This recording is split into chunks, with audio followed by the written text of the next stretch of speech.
Cela fait bien longtemps que la commune de Sarola-Carcopino ne se résume plus à son petit village. Entre 2013 et 2019, aucune commune de plus de 1000 habitants n'a connu une telle croissance, 6% par an selon les derniers chiffres de l'INSEE. En 2013, elle comptait 2311 habitants. En 2019, elle en dénombre près de 3300. La mairie, elle, annonce 5000 personnes sur son territoire. Les raisons ? Un important nombre de nouveaux résidents venus du continent et l'arrivée d'Ajacciens en quête de logements plus abordables.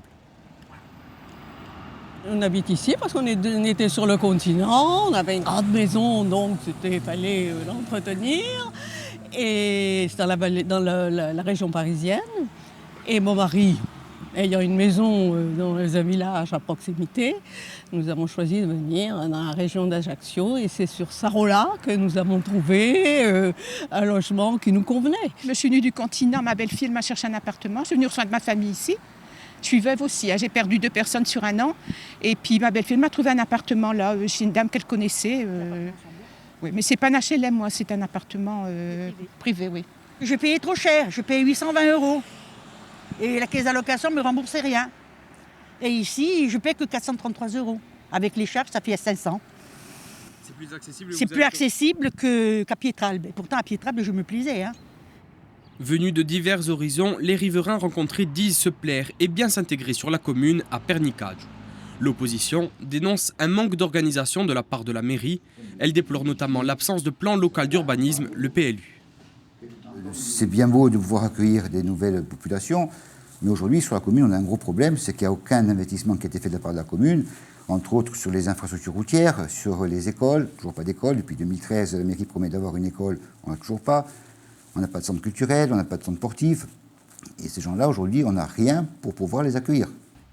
Pour Jean-Joseph Battisté, cette forte croissance démographique, c'est une colonisation de peuplement et la perte de l'identité corse. Plusieurs personnes partagent cette crainte, comme Alexandre Casamart. Pour lui, l'une des solutions, c'est la transmission.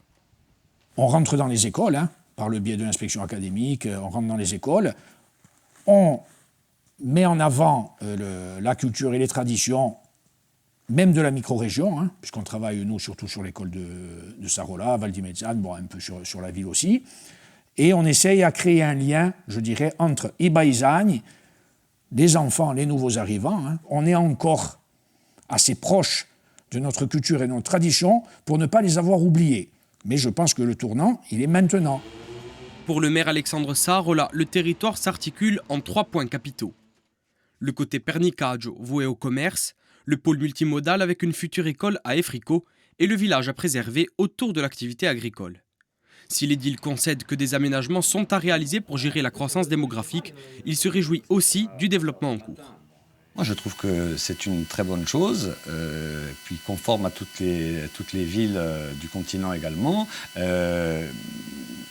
La commune grossit, ça procure aussi des rentrées, ça nous permet d'investir et ça crée une dynamique. Voilà, une dynamique économique, une dynamique sociale et c'est ce qui nous intéresse le plus. Disparate dans la localisation, la population l'est également dans la provenance, ce qui ne manque pas de faire jaser les opposants.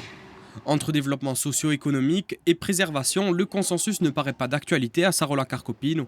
Pourtant, tout le monde s'accorde à dire qu'il faut aménager le territoire.